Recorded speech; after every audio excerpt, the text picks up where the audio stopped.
नमस्कार साथियों, soda classes के यूट्यूब चैनल पर आप सभी विद्यार्थियों का एक बार पुनः हार्दिक स्वागत है। हम लोग आज, जैसा कि आप पीछे थंबनेल देख रहे हैं, हम लोग जिस टॉपिक पर चर्चा कर रहे हैं वो टॉपिक है आपका रासायनिक अभिक्रिया, केमिकल इक्वेशंस।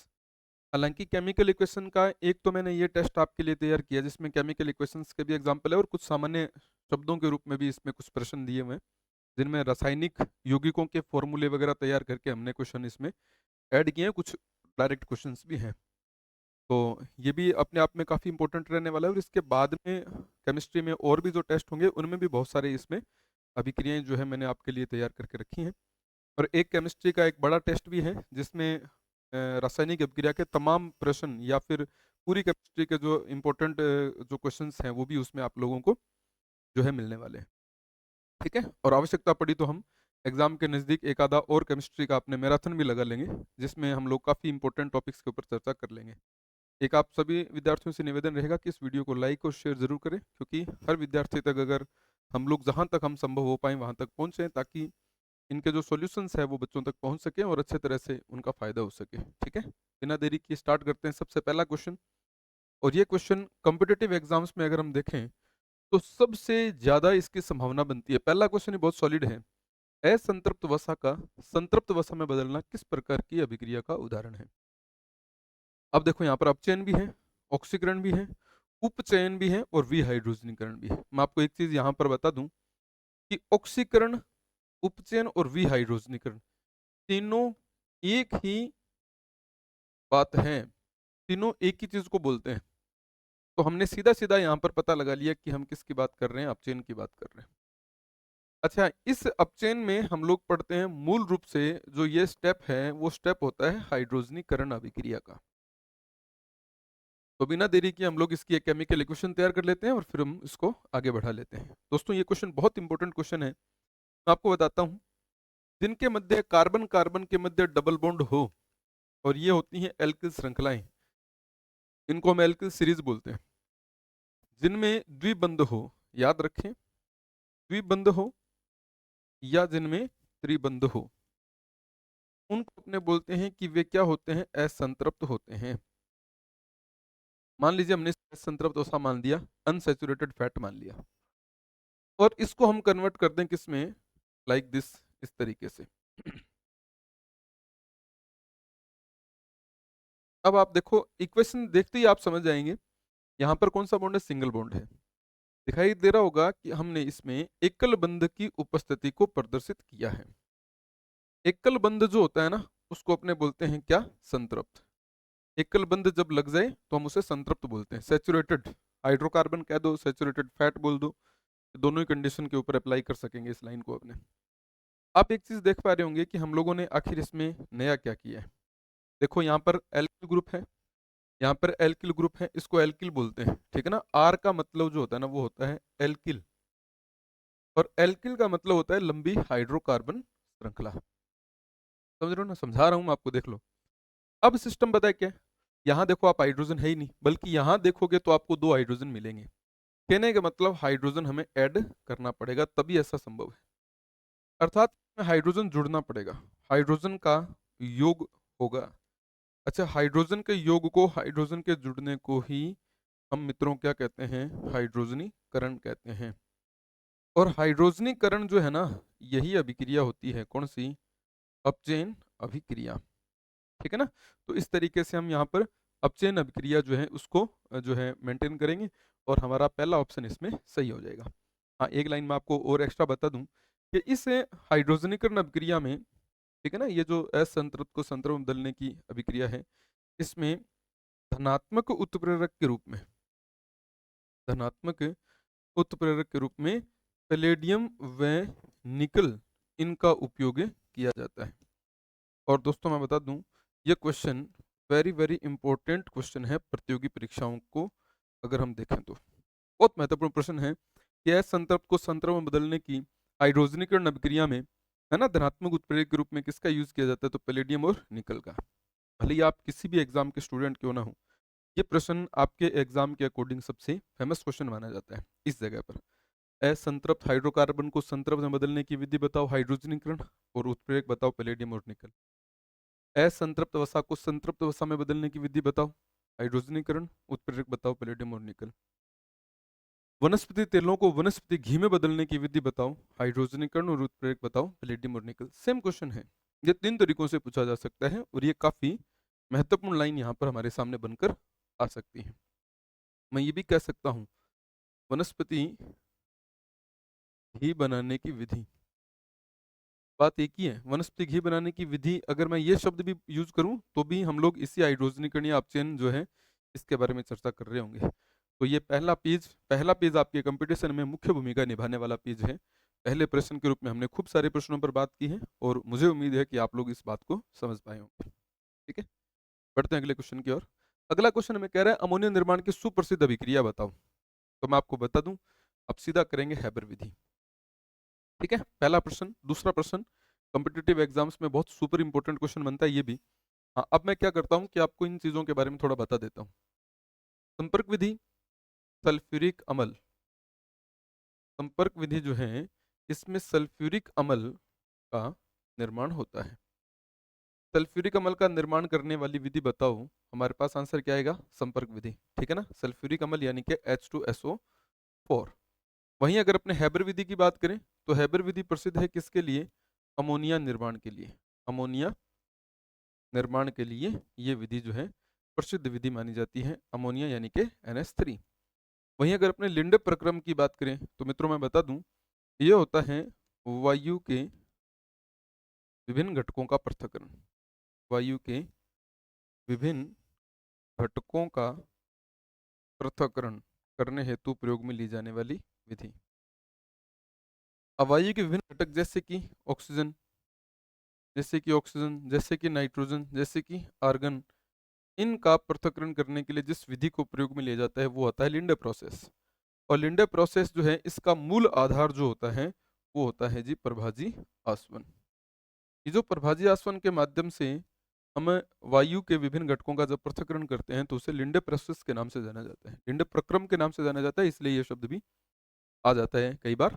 लेकिन हैबर विधि किसके लिए फेमस है, तो याद रखें ये अमोनिया निर्माण के लिए फेमस है। और इसमें उत्प्रेरक जो है, इसमें इस अभिक्रिया में उत्प्रेरक के रूप में जिसका हम लोग उपयोग करते हैं, तो मित्रों याद रखना यहाँ पर उत्प्रेरक के रूप में जिसका यूज किया जाता है वो है आयरन। वेरी वेरी इंपॉर्टेंट, ये भी क्वेश्चन एग्जाम ओरिएंटेड क्वेश्चन है।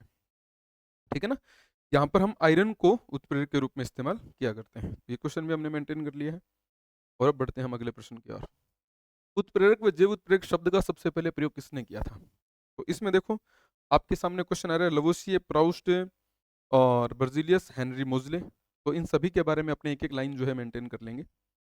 पहला पॉइंट देखो, हेनरी मोजले। हेनरी मोजले जो है वो है आधुनिक आवर्त सारणी जो है उसको तैयार करने वाला scientist, modern periodic table.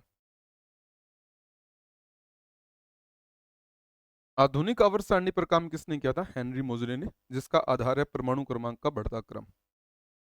Berzelius, अब इसका राइट आंसर बर्जीलियस है।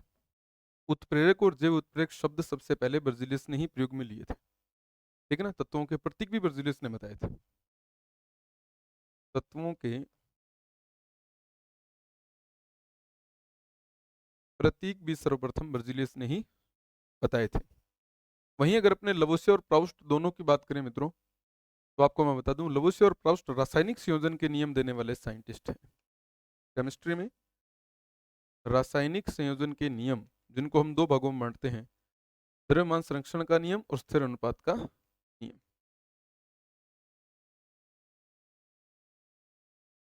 द्रव्यमान संरक्षण का नियम और एक है स्थिर अनुपात का। ये जो नियम है, इन नियमों का प्रतिपादन अगर किसी ने किया तब हम पढ़ते हैं कौन से साइंटिस्ट है, लवोसिया और प्राउस्ट। ठीक है, तो हम इस तरीके से उन चीजों को पढ़ने का काम करेंगे। उम्मीद है ये एक्सप्लेनेशन भी आप समझ गए होंगे। बढ़ते हैं अगले प्रश्न की ओर।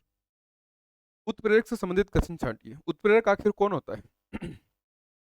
किसी अभिक्रिया में सूक्ष्म मात्रा में प्रयुक्त होने वाला रसायन, ऐसा रसायन जो सूक्ष्म मात्रा में प्रयोग में लिया जाता है, बहुत कम मात्रा में, जिनके खुद के अंदर कोई चेंज नहीं आता, प्रोडक्ट में कोई चेंज नहीं करता। ठीक है ना, रिएक्शन को स्टार्ट नहीं करता, प्रोडक्ट को चेंज नहीं करता, उत्क्रमणीय और अनुत्क्रमणीय दोनों अभिक्रियाओं पर समान रूप से प्रभाव डालता है, उत्क्रमणीय अभिक्रियाओं की फॉरवर्ड और बैकवर्ड दोनों रिएक्शन को प्रभावित करता है, शीघ्र साम्य स्थापित कर देता है लेकिन साम्यावस्था को प्रभावित नहीं करता, अभिक्रिया के वेग को बढ़ा देता है, कम कर देता है। ऐसे रासायनिक घटकों को हम लोग दोस्तों क्या कहते हैं? उत्प्रेरक बोलते हैं। ऐसे बहुत सारी विशेषताएं इसके हम लोग पढ़ते हैं, तो यहाँ आप लोग इसमें यही शब्द समझने वाले हैं। तीनों बिंदु उत्प्रेरक से संबंधित हैं। बढ़ते हैं नेक्स्ट क्वेश्चन की ओर। अमोनिया निर्माण की हैबर विधि में उत्प्रेरक बताइए। देखो सिंपल क्वेश्चन है, हमने थोड़ी देर पहले चर्चा की वही प्रश्न है। नाइट्रोजन और हाइड्रोजन जब दोनों आपस में रिएक्ट करते हैं तो अमोनिया बनता है, और इस अमोनिया निर्माण की विधि को अपने हैबर विधि बोलते हैं, जिसमें आयरन जो है वो उत्प्रेरक के रूप में इस्तेमाल किए जाते हैं और मोलिब्डेनम उत्प्रेरक वर्धक के रूप में यूज किया जाता है। यह एक ऐसी विधि है जिसका कुछ प्रमुख शर्तें भी है। इसकी विधि का नाम है हैबर विधि। टेम्परेचर भी ज़्यादा चाहिए, प्रेशर भी ज़्यादा चाहिए, ताप व उच्च ताप की उपस्थिति में ऐसा होता है। टेम्परेचर लगभग 200 एटीएम के करीब, वातावरणीय दाब एटमॉस्फेरिक प्रेशर, प्रेशर लगभग 400 सेंटीग्रेड के करीब, ठीक है ना, ये इतना टेम्परेचर चाहिए। और इस अभिक्रिया में धनात्मक उत्प्रेरक के रूप में लोह चूर्ण, है ना, धनात्मक उत्प्रेरक के रूप में अगर हम बात करें तो लोहा लिख सकते हैं, लोह चूर्ण लिख सकते हैं, आयरन लिख सकते हैं, अकेला आयरन ऑक्साइड लिख सकते हैं, नो प्रॉब्लम। और इसी में उत्प्रेरक की क्रियाशीलता को बढ़ाने के लिए उत्प्रेरक वर्धक के रूप में जिस एलिमेंट का यूज किया जाता है दैट इज मोलिब्डेनम। मोलिब्डेनम क्या करता है? इसमें आयरन की क्रियाशीलता को बढ़ा देता है और आयरन रिएक्शन को फास्ट कर देता है। क्योंकि उत्प्रेरक अभिक्रिया के प्रति सदैव क्या होते हैं? विशिष्ट होते हैं, तो हम लोग यहाँ पर आयरन जो है इसको क्लिक कर देंगे। वहीं अगर अपने प्लेटिनम की बात करें तो ये संपर्क विधि जो है उसमें काम आने वाला उत्प्रेरक होता है, संपर्क विधि में। वहीं अगर अपने पैलेडियम की बात करें तो यह वनस्पति घी बनाने की हाइड्रोजनीकरण विधि जो होती है उसमें काम आता है। हाइड्रोजनीकरण विधि में, हाँ, हाइड्रोजनीकरण विधि जो होती है उसमें ये उत्प्रेरक के रूप में यूज किया जाता है। पैलेडियम के साथ निकल भी हो सकता है हाइड्रोजनीकरण विधि में। और आप याद रखें, ये वनस्पति घी या असंतृप्त हाइड्रोकार्बन को संतृप्त हाइड्रोकार्बन में बदलने वाली विधि जो है उसमें भी हम लोग इसी सेम लाइन ही है वो भी, तो हम लोग वहाँ पर भी इसी उत्प्रेरक का जो है उपयोग करते हैं, या यही अभिक्रिया ही सेम है तो पैलेडियम ही उत्प्रेरक रहेगा इस तरीके से। जिंक जो है यहाँ पर किसी अभिक्रिया में खास उत्प्रेरक के रूप में हम लोगों ने पढ़ा नहीं है, अध्ययन नहीं किया है, तो हम लोग जिंक को इसमें इग्नोर कर देंगे। ऐसे प्रश्न को आप मेंटेन कर सकते हैं। ये हैबर विधि से संबंधित मैंने आपको बातें बताई। बढ़ते हैं अगले प्रश्न की ओर। हाँ, आप एक चीज़ मैं बता दूं, ये जितने भी क्वेश्चन हैं सारे के सारे एग्जाम ओरिएंटेड क्वेश्चन है, पिछली भर्ती परीक्षाओं में आए हुए क्वेश्चन है, इग्नोर मत करें, पूरा देखें वीडियो को शुरू से लेकर एंड तक। आपको सारे question as it is exam के अंदर मिलेंगे, ठीक इसी तरीके के। हो सकता है यही प्रश्न आपके पेपर में पूछ लिए जाए, मैं आपको बता दूं, इतना मैं श्योर हूं कि मुझे लगता है कि यहाँ रासायनिक अभिक्रियाओं से यही प्रश्न शायद बनने चाहिए। ठीक है, आप इस वीडियो को पूरा देख लेंगे तो आपको केमिकल इक्वेशंस को समझने का एक तरीका भी आपके समझ में आ जाएगा। अब एक किसी रेडॉक्स अभिक्रिया में ऑक्सीजन का निकलना कौन सी रासायनिक अभिक्रिया है? देखो मैं आपको एक सिंपल पॉइंट बता देता हूं, आप याद रखें। ऑक्सीजन का निकलना, यही प्रश्न पूछा गया है, ठीक है। देखो ऑक्सीजन का जुड़ना, ये बात भी तो है। आप याद रखें ऑक्सीजन का जुड़ना जो है इसको तो अपने कहते हैं ऑक्सीकरण, और ऑक्सीजन के निकलने को अपने क्या कहते हैं मित्रों? अपचयन। तो आपको यहां देखना है कि विहाइड्रोजनीकरण हाइड्रोजन का निकलना होता तब हम ऐसा लिखते, हाइड्रोजन का निकलना अगर हम देखते तब हम ऐसा कहते। हाइड्रोजन का निकलना क्या कहलाता है? विहाइड्रोजनीकरण। लेकिन अभिक्रिया कौन सी होती है? ऑक्सीकरण, ठीक है ना। ऑक्सीजन का जुड़ना, ऑक्सीकरण का मतलब है ऑक्सीजन का जुड़ना, योग लिख देता हूं, जुड़ना लिख देता हूं। लेकिन हम लोग तो ऑक्सीजन का निकलना पढ़ रहे हैं, तो इसलिए हम इसमें क्या करेंगे? अपचयन करेंगे। ठीक है, सिंपल क्वेश्चन। वहीं अगर अपने हाइड्रोजन के निकलने की बात करें तो हाइड्रोजन का निकलना विहाइड्रोजनीकरण कहलाता है, जबकि अभिक्रिया कौन सी है? ऑक्सीकरण है। तो इस तरीके से भी आप इस पॉइंट को समझ सकते हैं। अगर मैं लिख दूं हाइड्रोजन का निकलना क्या कहलाता है, विहाइड्रोजन, ठीक है ना, हाइड्रोजन का निकलना विहाइड्रोजनीकरण कहलाता है। लेकिन याद रखें ये किस अभिक्रिया की बात कर रहा है, तो आपको याद रखना है ये अभिक्रिया है आपकी ऑक्सीकरण। अभिक्रिया ऑक्सीकरण है और हाइड्रोजन का निकलना क्या कहलाता है, विहाइड्रोजनीकरण। अभिक्रिया ऑक्सीकरण, ठीक है ना, कंडीशन नाम है। ऐसे भी आप पढ़ सकते हैं इस प्रश्न को, अच्छा प्रश्न है ये भी। तो अपने इस ऑप्शन के अकॉर्डिंग देखें तो यहाँ अपचेन जो है उसको अपने सही करेंगे। बढ़ते हैं अगले क्वेश्चन की ओर। ऑक्सीकरण से संबंधित नहीं है ना, हाइड्रोजन का निकलना बिल्कुल संबंधित है। ऋण विद्युतीय तत्व का जुड़ना, इलेक्ट्रॉन का त्याग करना, धनावेश में कमी। सबसे पहले देखो एक ऑक्सीकरण शब्द यहाँ पर अपने लिख लेते हैं, ऑक्सीकरण, है ना, पूरा समझ लेते हैं। देखो ऑक्सीकरण का मतलब होता है ऑक्सीजन का जुड़ना, हाइड्रोजन का निकलना, इलेक्ट्रॉन का त्याग। ये तीन बातें अगर आप याद करते हैं तो आपका काफी हद तक जो मामला है वो सेट हो जाता है। ऑक्सीजन के जुड़ने के लिए हम यहाँ पर ये भी लिख सकते हैं ऋण विद्युतीय तत्व का जुड़ना, हम ऐसा भी बोल सकते हैं यहाँ। वहीं अगर अपने यहाँ लिखें तो धन विद्युतीय तत्व का निकलना, हम ये भी शब्द यूज कर सकते हैं। इलेक्ट्रॉन का त्याग, अब देखो सबसे पहले हाइड्रोजन का निकलना ऑक्सीकरण है, तो हाइड्रोजन का निकलना तो ऑक्सीकरण है भाई। ऋण विद्युत तत्व का योग जुड़ना वो भी ऑक्सीकरण है, तो ये भी ऑक्सीकरण है। इलेक्ट्रॉन का त्याग करना ये भी ऑक्सीकरण है, ठीक है ना। तो धनावेश में कमी, ये क्या मतलब हुआ। अब हालांकि ये ऑप्शन तो अपने सही कर चुके हैं, धनावेश में कमी जो है वो ऑक्सीकरण से संबंधित नहीं है, लेकिन फिर भी अपने इसको समझते हैं कि आखिर ये बात क्या कह रहा है। देखिए इस बात को समझिए आप। जैसे मान लीजिए कोई परमाणु है जिसमें 4 प्रोटॉन है, ठीक है, और 5 प्रोटॉन कर देते हैं मान लो, और यहाँ हम लोग पढ़ पा रहे हैं कि 5 इलेक्ट्रॉन है, तो हम ऐसी कंडीशन को बोलेंगे परमाणु उदासीन है। लेकिन वो क्या कह रहा है, धनावेश में कमी। अब देखो इसका मतलब क्या है, अब देखिए जैसे, हाँ इस जगह पर देखिए जैसे कि अब अगर मैं इस परमाणु के स्वरूप की बात करूं तो 5 प्लस है और 3 माइनस है, यानी कि इसके ऊपर +2 का चार्ज है, यानी कि धनावेश +2 चार्ज है इसमें।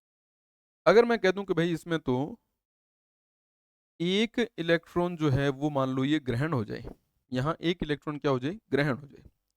जैसे मान लीजिए इसने एक इलेक्ट्रॉन को ग्रहण कर लिया, पहले +2 था, अब क्या हो जाएगा +1।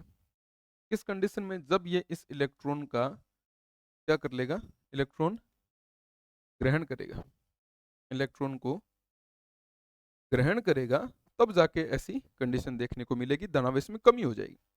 और हम जानते हैं इलेक्ट्रॉन का त्याग करना ऑक्सीकरण है, जबकि इलेक्ट्रॉन को ग्रहण करना क्या है, अपचयन अपक्रिया है।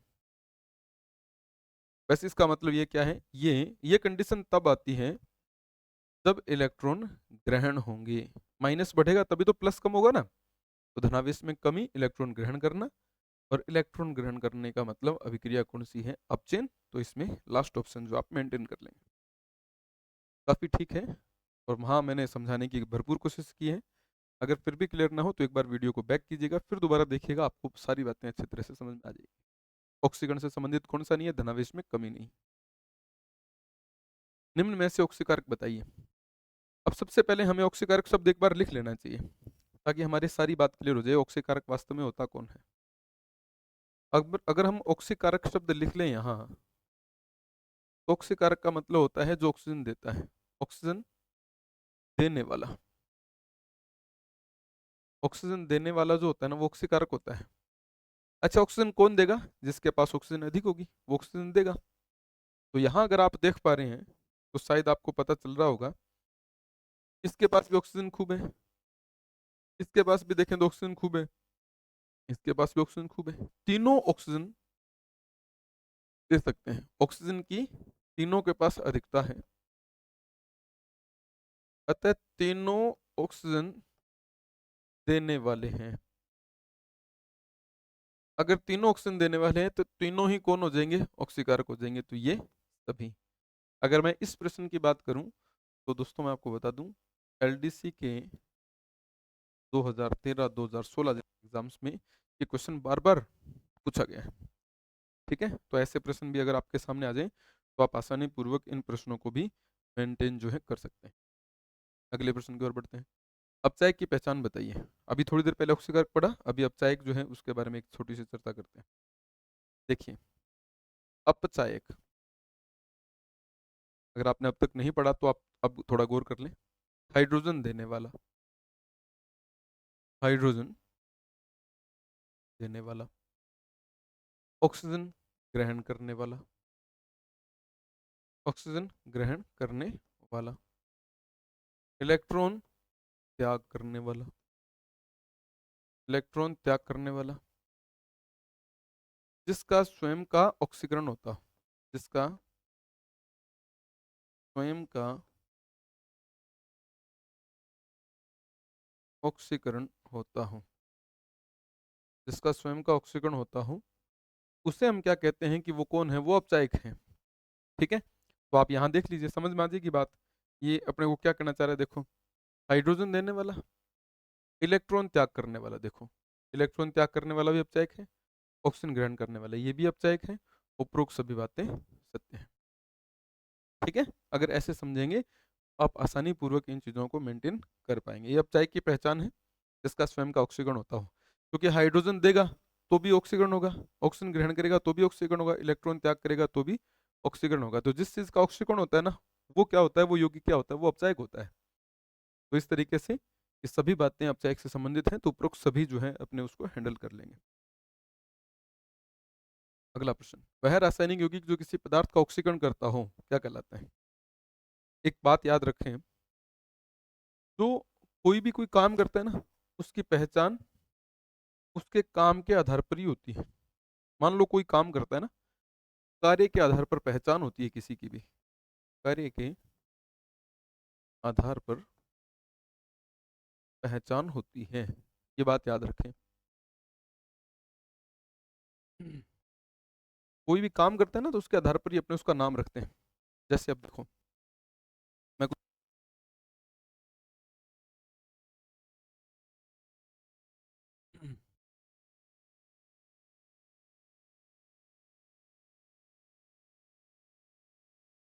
हाँ ऐसे लिख देता हूँ, जैसे चोरी करने वाला कौन होता है, ठीक है, शिक्षा देने वाला कौन होता है,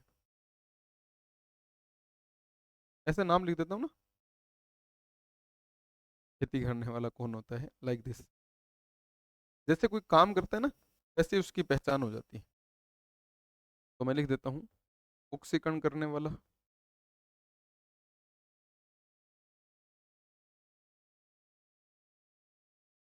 जो किसी का अपचयन करता है वो, अर्थात अपचयन करने वाला। अब जैसे मैंने नाम लिखे ना, वैसे इन्हीं प्रश्नों का उत्तर आपने आगे लिखने की कोशिश करनी है, आपका उत्तर मिल जाएगा आपको। जैसे चोरी करने वाला चोर होता है, शिक्षा देने वाला शिक्षक होता है, सही है ना। वहीं अगर अपने बात करें, खेती करने वाला कौन होता है, किसान होता है, मजदूरी करने वाला मजदूर होता है, ऑक्सीकरण करने वाला फिर कौन होगा, ऑक्सीकारक होगा। काम के आधार पर पहचान, काम के आधार पर पहचान। जैसे अपचयन करने वाला कौन होगा, अपचायक। मैं ये नहीं कह रहा, गौर करना, मैं ये नहीं कह रहा कि जिसका ऑक्सीकरण होता है वो कौन होता है, नहीं, मैं ये कह रहा हूँ अपचयन जो किसी का करता है वो कौन है, वो अपचायक है। जिसका ऑक्सीकरण होता है वो भी अपचायक है। इसका ऑक्सीकरण होता है लेकिन ये दूसरों का तो अपचयन ही करता है ना, ये अपचयन करता है इसलिए ये अपचायक है।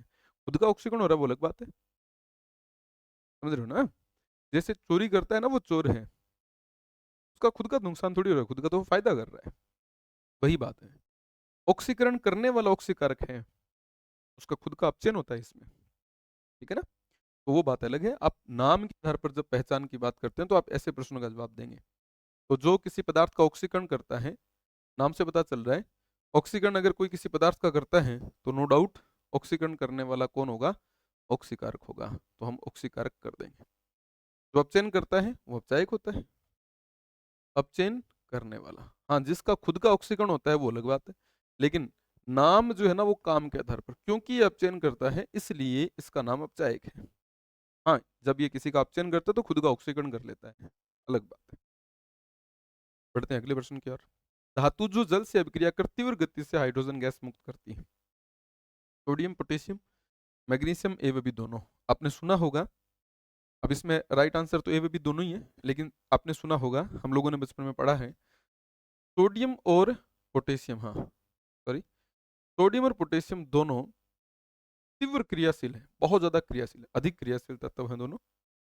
और ये जल में जैसे ही डालते हैं इनसे हाइड्रोजन गैस निकलती है और वो फट फट की ध्वनि से जलने लगती है, ब्लास्ट हो जाता है एक छोटा सा। तो इसका मतलब इनकी अधिक क्रियाशीलता होती है, हाइड्रोजन को तीव्र गति से विस्थापित करते हैं, और इनकी अधिक क्रियाशीलता के कारण इनको केरोसिन तेल में डुबो के रखते हैं। केरोसिन तेल में डुबोकर रखा जाता है, स्टोर किया जाता है इन धातुओं को, इतनी ज्यादा क्रियाशीलता है इनकी। ठीक है ना, तो हम ए व बी दोनों कर देंगे। मैग्नीशियम तैरने लगती है, मैग्नीशियम जल के अंदर तैरने लगती है, ये वो धातु हैं जो जल में तैरने लग जाती है, तीव्र गति से अभिक्रिया नहीं करती। ये तो हर कोई सही कर देगा, कोई बड़ी बात नहीं है। पोटेशियम और सोडियम तो बहुत फेमस एलिमेंट्स हैं इस जगह पर। बढ़ते हैं अगले प्रश्न की ओर। नमक के जलीय विलयन में से विद्युत धारा प्रवाहित करने पर कैथोड पर प्राप्त होती है। Very very important question. ठीक है, अब इस प्रश्न को मैं थोड़ा हल करता हूँ, देखो कैसे हल करेंगे इस प्रश्न को। सबसे पहले इस प्रश्न को हल करते हैं अपने ना। देखिए मैं आपको बताता हूँ, ये प्रश्न देखें तो काफी महत्वपूर्ण प्रश्न है हमारे लिए। ठीक है, लेकिन कैसे महत्वपूर्ण बन जाता है इस बात को थोड़ा समझ लेते हैं अपने।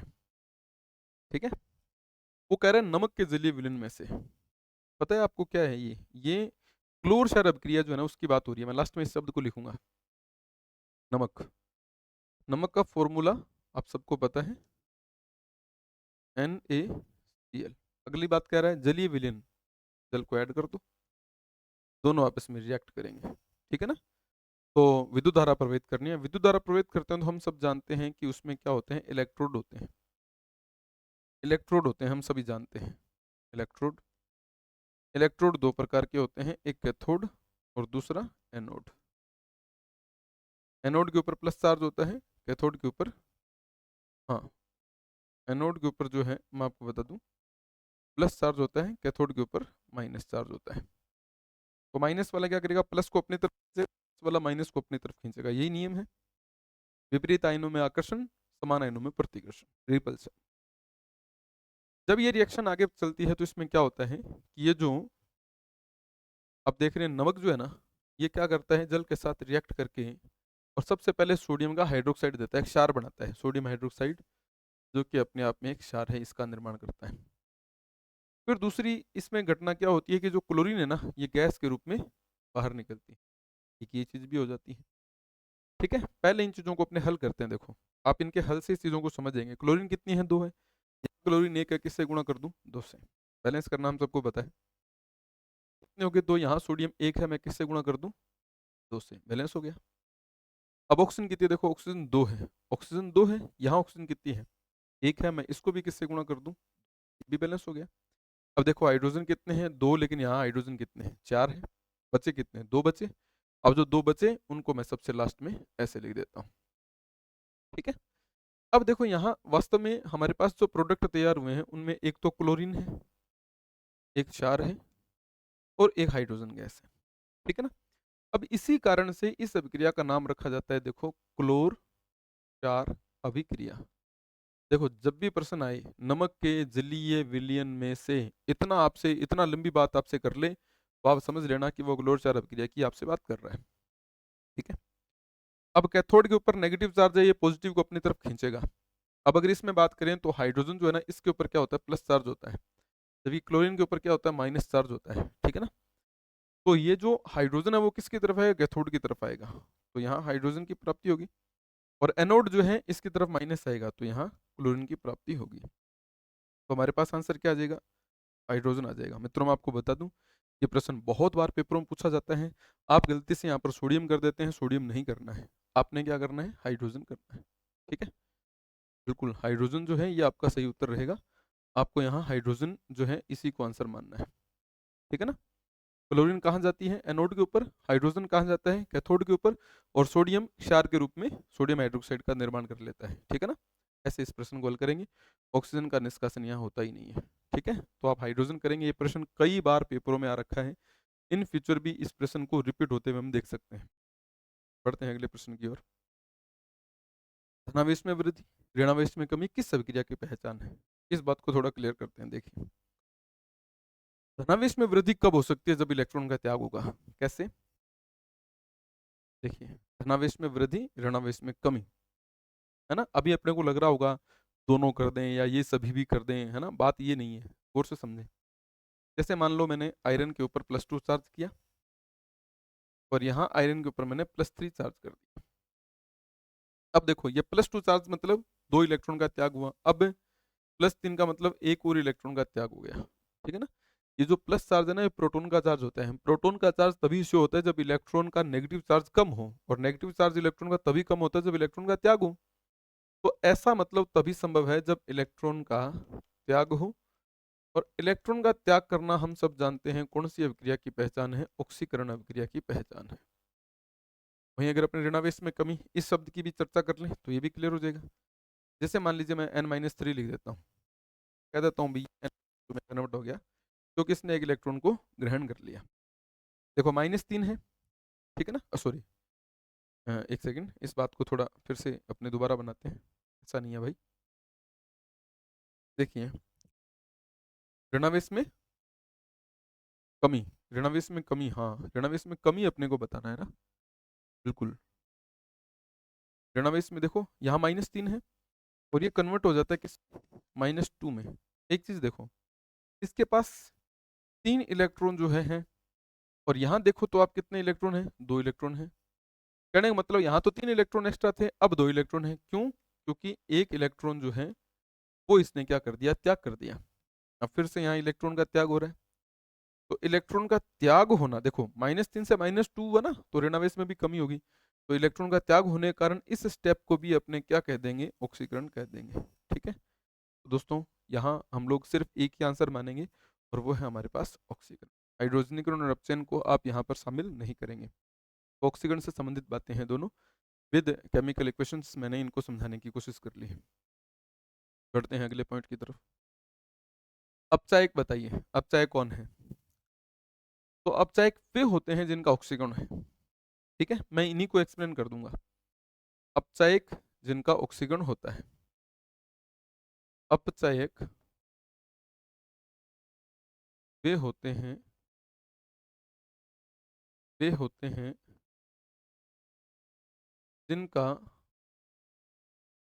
ऑक्सीकरण होता है। आप ध्यान देना, मैं ये नहीं कह रहा कि जिनका अपचयन होता है। जो अपचयन करते हैं, जो अपचयन करते हैं वे अपचायक होते हैं, और जिनका ऑक्सीकरण हो। अब देखो, ये अलग बात है। अपचायक वे हैं जो किसी और का अपचयन करते हैं लेकिन खुद का ऑक्सीकरण कर लेते हैं, जिनका ऑक्सीकरण होता हूं, ठीक है। मैं इस बात को लिख रहा हूं, समझ रहे ना गौर से।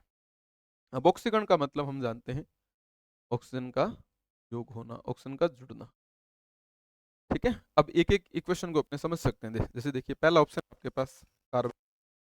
क्या कार्बन कार्बन डाइऑक्साइड में, कार्बन मोनोऑक्साइड में से कन्वर्ट हो सकता है? बिल्कुल हो सकता है, तो ये अपचायक है।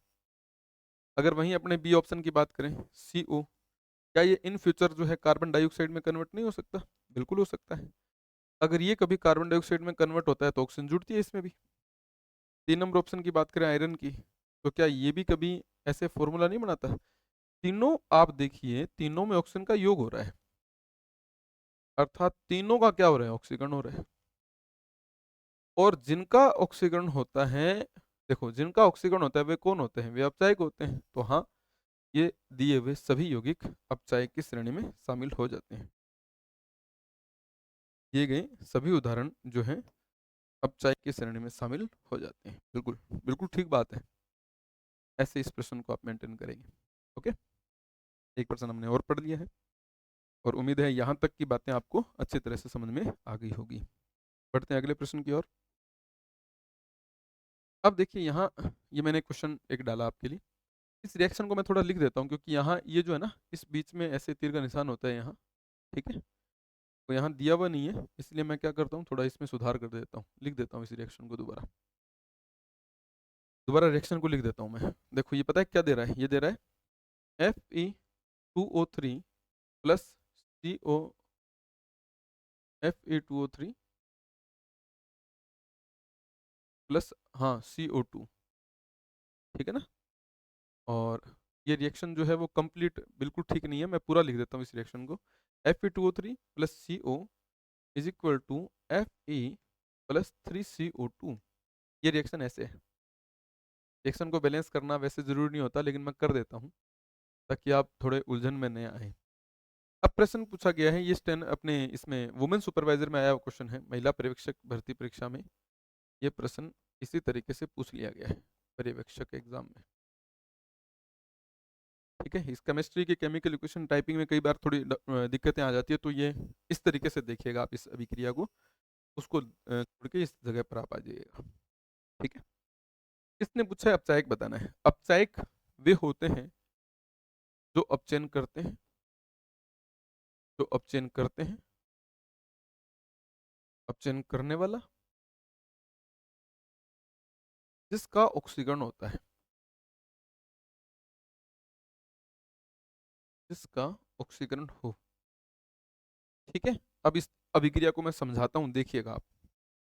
इस रिएक्शन को आपने समझना है कैसे, देखो ये देखो, इसमें आयरन के साथ ऑक्साइड है, लेकिन यहाँ ऑक्सीजन नहीं है, ऑक्सीजन की कमी हो रही है। ऑक्सीजन का जुड़ना अपचयन, ऑक्सीजन का निकलना, सॉरी ऑक्सीजन का जुड़ना ऑक्सीकरण, ऑक्सीजन का निकलना अपचयन, अपचयन। प्रश्न पता है क्या उठा, ये अपचयन किसने किया, ये प्रश्न उठ गया, अब ये अपचयन किसने किया, ये ऑक्सीजन इसमें से किसने निकाली।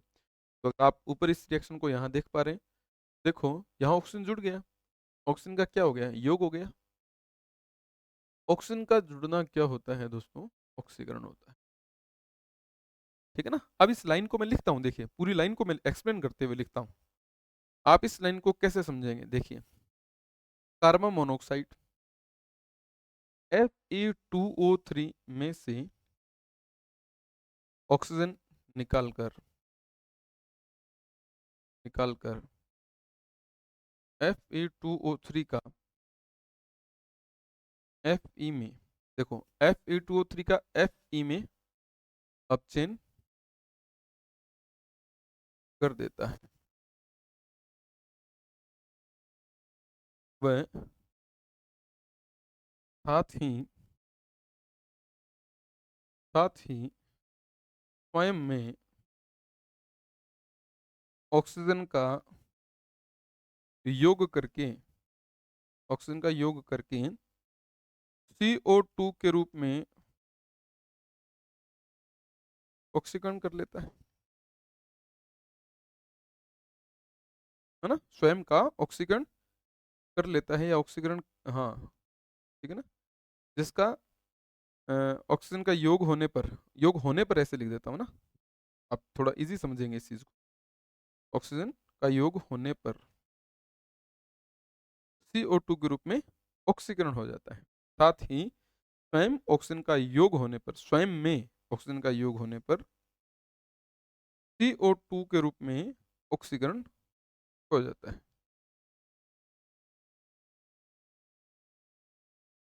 अब देखो मैंने पूरी लाइन एक्सप्लेन कर ली, ठीक है। देखिए अब ये जो CO है, इसमें से ऑक्सीजन निकालकर इसका इसमें क्या कर देता है, अपचयन कर देता है, इसलिए मैं इसको अपचायक मानता हूँ। दूसरी बात, जो ऑक्सीजन यहाँ से निकली वो यहाँ देखो इसके साथ जुड़ी, यहाँ एक थी, यहाँ देखो CO2, CO carbon monoxide, CO2 carbon dioxide, इसमें ऑक्सीजन जोड़ ली, खुद का ऑक्सीकरण कर लिया। इसका तो अपचयन कर रहे हैं, खुद का ऑक्सीकरण कर रहा है, इसलिए मैं इस कार्बन मोनोऑक्साइड को क्या मानता हूँ, अपचायक मानता हूँ। तो दी गई अभिक्रिया में अपचायक की भूमिका किसकी है, अगर आप देख पा रहे हैं तो अपचायक की भूमिका है कार्बन मोनोऑक्साइड, ठीक है। यहाँ आप इस तरीके से समझेंगे। और ये जो है इस जगह पर ये जो आयरन ऑक्साइड है, ये है दोस्तों ऑक्सीकारक, ये ऑक्सीकारक है, ठीक है ना। वो आगे की बातें हैं, आप इसको एक सेकेंड, वरना आप कहीं गड़बड़ कर देंगे। मैं इस ऑक्सीकारक शब्द को भी यहाँ से हटाकर दूसरी तरफ लिख देता हूँ, कहीं बिल्कुल भी माइनर मिस्टेक न रहे। आपको बता दूं, ये जो आयरन ऑक्साइड है ये ऑक्सीकारक है। ठीक है दोस्तों, ये ऑक्सीकारक है। ये जो पीछे वाले जो यौगिक होते हैं ना, ये न तो ऑक्सीकारक होते हैं न अपचायक होते हैं। ऑक्सीकारक अपचायक सिर्फ ये आगे वालों में से कोई एक हो सकता है। अगर आप इसमें देखें ऑक्सीजन खूब है तो ये ऑक्सीकारक है, तो ये स्वतः ही अपचायक हो जाएगा। बस इस तरीके से, और रेडॉक्स रिएक्शन है ये। आप ऐसे इस प्रश्न को समझ सकते हैं, हालांकि मैंने बहुत ज्यादा एक्सप्लेन करने की कोशिश की है। अब बेसिकली फटाफट इस रिएक्शन को समझ भी सकते हैं। उत्पाद कभी ऑक्सीकारक या अपचायक नहीं होते। ऑक्सीकारक अपचायक क्रियाकारक होते हैं। कारक का मतलब करने वाला, काम करने वाला ही अपचायक या ऑक्सीकारक हो सकता है, और ये काम सिर्फ क्रियाकारक कर सकते हैं, तो इसलिए ऑक्सीकारक अपचायक क्रियाकारक ही हो सकते हैं, प्रोडक्ट कभी ऐसा नहीं हो सकते। ठीक है, तो ये भी हमने पढ़ दिया, और अब हम बढ़ते हैं अगले पॉइंट की ओर। KClO3, फिर से तीर का निशान गायब है इसमें, मैं आपको फिर दे देता हूँ यहाँ एक रिएक्शन में। ऐसे है ये रिएक्शन, अगर वास्तव में देखें तो इस तरीके से इस रिएक्शन को लिखना है। फिर से बना देता हूँ इस स्टेप को भी, ये भी एग्जाम में आ रखा है। KClO3 जब रिएक्ट करता है, KCl देता है प्लस से ये ऑक्सीजन गैस को भी प्रोड्यूस करता है। बैलेंस करने का यहाँ पर प्रयास किया गया है। अगर आप देखेंगे, इसको हम 2 से गुणा करेंगे, इसको भी 2 से गुणा करेंगे, और इसको 3 से गुणा करेंगे, तो ये सब बैलेंस हो जाएगा। प्रश्न दिया गया है, दी गई अभिक्रिया बताइए, क्या ये विस्थापन है, क्या ये अपचयन है, क्या ये ऑक्सीकरण है, क्या ये संयोजन है। देखिए, संयोजन तो है नहीं, ठीक है ना। संयोजन अगर देखेंगे तो संयोजन में तो जुड़ना होता है, यहाँ तो जुड़ कुछ नहीं रहा है। अपन तो तब होता है जब कोई किसी को हटा देता है, ऐसा भी नहीं। ऑक्सीकरण या अपचयन, अब ऑक्सीकरण तब होता है जब ऑक्सीजन जुड़ती है। लेकिन अगर आप यहाँ देखेंगे तो इस जगह पर देखो, इसमें ऑक्सीजन है जबकि यहाँ ऑक्सीजन नहीं है। ऑक्सीजन तो निकल गई, ऑक्सीजन की कमी हो रही है, अर्थात ये ऑक्सीजन का क्या हो गया, निकास हो गया। और जब ऑक्सीजन का निष्कासन हो गया तो इसका मतलब ऑक्सीजन का निकलना, ऑक्सीजन का जुड़ना ऑक्सीकरण है, जबकि ऑक्सीजन का निकलना तो कौन सी अभिक्रिया होती है, अपचयन होती है। तो इसलिए ये अपचयन अभिक्रिया का एक उदाहरण जो है हमारे सामने बनकर उपस्थित हुआ है। ऐसे आप इस प्रश्न को समझेंगे, ये आपका तरीका रहेगा। हाँ, अगर मैं आपसे बात करूं ये KClO3 कौन है, तो ये भाई एक ऑक्सीकारक है, क्योंकि इसके पास ऑक्सीजन ज्यादा है, और हमने पढ़ा है कि ऑक्सीजन देने वाला कौन होता है, ऑक्सीकारक। और ऑक्सीकारकों का क्या होता है, अपचयन। होगी ना बात, सारी साबित होगी एक तरफ। तो आप इस प्रश्न को ऐसे समझेंगे। ये प्रश्न आपको LDC 2018 एग्जाम में एज इट इज मिल जाएगा। ठीक है, अच्छा प्रश्न है। बढ़ते हैं अगले प्रश्न की ओर। फिर से इस अभिक्रिया में आप देखेंगे कि आपको कई जगहों पर जो है ऐसे कुछ चीजें देखने को मिल रही होंगी। आपको फिर बता दूं, यहाँ फिर से आपको एक तीर का निशान हैंडल करना है। ठीक है, लिखना तो पड़ेगा, अपने इधर लिख ही लेंगे पूरा स्टेप। तो रिएक्शन बैलेंस की गई है 2FeSO4, अब से बैलेंस ही पूछा गया है। जब ये आपस में ऐसे रिएक्ट करते हैं, क्वेश्चन मार्क दिया हुआ है, प्लस SO2 प्लस SO3। ठीक है, इतनी सी बात है। आप सबसे पहले एक काम देखिए, यहां आयरन कितनी बार है, 2 बार। आपको आयरन सिर्फ 2 बार ढूंढना है। जहां आयरन 2 बार है बस उसको निकाल दो वहां से, बात खत्म, वहीं बात खत्म हो जाती है। देखिए, आपने देखा कि आयरन कितनी बार है, आयरन जो है इनकी संख्या जो है ना ये 2 है। बस आप इस बात को कैच कर लीजिए। यहां आप ढूंढिए किसमें आयरन 2 है। देखो यहाँ आयरन कितने हैं, 4 है। अगर इस जगह पर आप आयरन की बात करते हैं मित्रों, यहाँ देखेंगे आप आयरन कितने हैं, 4 है।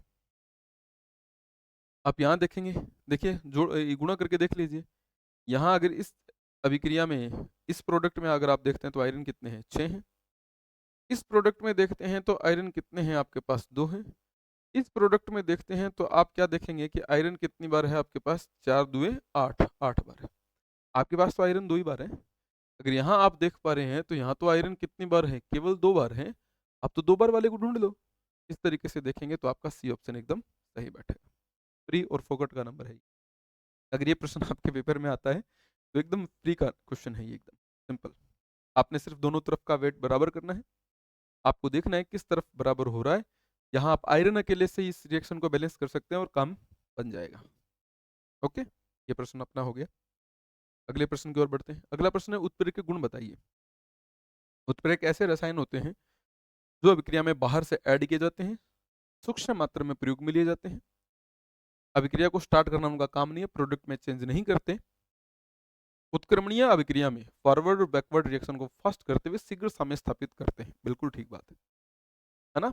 उत्क्रमणीय अभिक्रिया में केवल अग्र अभिक्रिया को प्रभावित करते हैं, गलत, ऐसा नहीं है। दोनों को प्रभावित करते हैं, फॉरवर्ड को भी और बैकवर्ड को भी।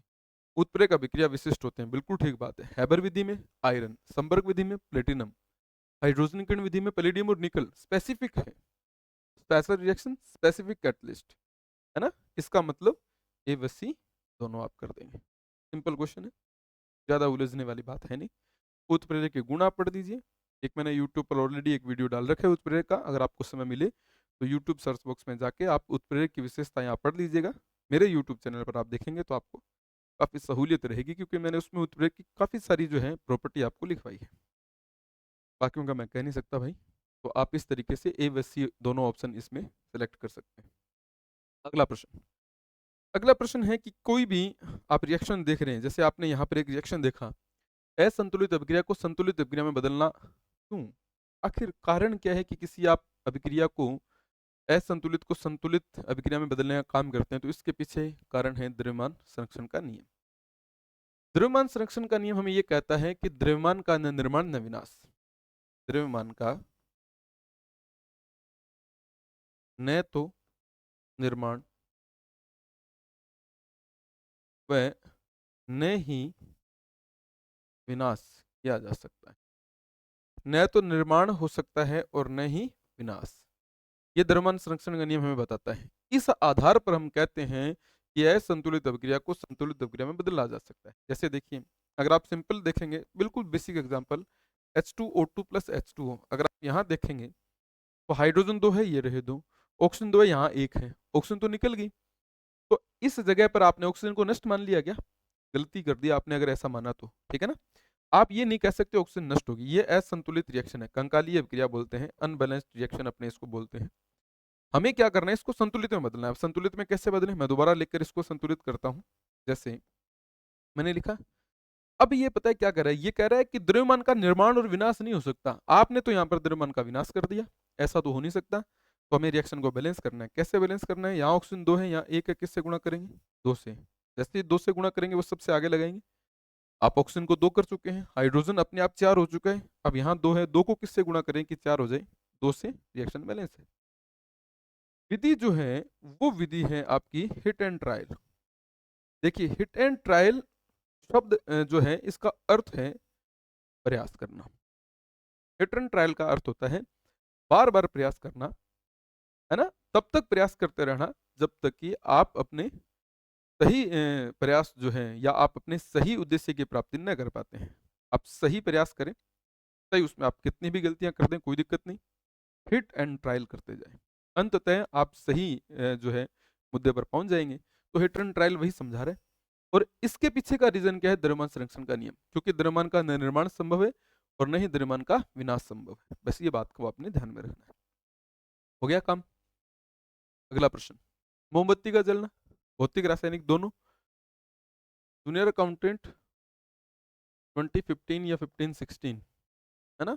ये क्वेश्चन एज इट इज आपके पेपर में बन चुका है, तो आप ये दोनों कर देंगे। सिंपल क्वेश्चन है। इससे पहले वाले हमारे सॉल्यूशन में भी हमने इस क्वेश्चन को ऐड किया था, दोबारा रिपीट हो गया। तांबे का संक्षारण किससे होता है? कार्बोनेट की परत, सल्फाइड की परत, ऑक्साइड की परत, सल्फेट की भूरे रंग की परत। आप ये भी प्रश्न मैंने रिपीट डाला है, अगर आप गौर कर पा रहे हैं तो। ऑक्साइड की लाल भूरे रंग की परत लोहे पर जंग का उदाहरण होता है। लोहे पर जंग जो है ये उसका उदाहरण होता है। सल्फाइड पर काले रंग की परत ये चांदी पर संक्षारण होता है। कार्बोनेट के हरे रंग की परत ये तांबे का संक्षारण होता है। बिल्कुल ठीक है, ठीक है ना? अगर आप देखेंगे कॉपर ऑक्साइड, इसके साथ जब कार्बन डाइऑक्साइड गैस रिएक्ट करती है तो कॉपर कार्बोनेट बनता है, कार्बोनेट की हरे रंग की परत इसके ऊपर बन जाती है। तो यहाँ आप पहला ऑप्शन जो है इसको आप सही क्लिक कर देंगे। ठीक है दोस्तों, तो हमने इस प्रश्न को भी हैंडल कर लिया है। उम्मीद है यहाँ तक जितनी भी चीज़ें हम लोगों ने की, उम्मीद है आप सभी विद्यार्थियों को एक एक प्रश्न जो है मैंने समझाने की कोशिश की और आपको समझ में आ भी गया होगा। फिर भी अगर आपको कोई डाउट लगता है, कोई डाउट आपका रहता है, आपके दिमाग में कोई क्वेश्चन आता है, तो आप कमेंट सेक्शन में मुझे कमेंट करके आप जानकारी दे सकते हैं। मैं कोशिश करूंगा कि आपके उस कमेंट का सही और सुचारू रूप से मैं आपको जवाब दे पाऊँ। ठीक है, अगर आप किसी भी प्रकार से इस पर डिस्कस करना चाहते हैं तो आप हमारे टेलीग्राम चैनल से जुड़ सकते हैं सोडा क्लासेस से। आपको वहाँ पर भी आपके आंसर जो हैं वो दे दिए जाएँ और आप इन सभी प्रश्नों को अच्छे तरह से पढ़ें क्योंकि आपके पेपर में ये प्रश्न आने लायक है। वीडियो को लाइक शेयर ज़रूर करें, अपने दोस्तों तक पहुँचाने का काम करें। बहुत बहुत धन्यवाद आप सबका। All the best.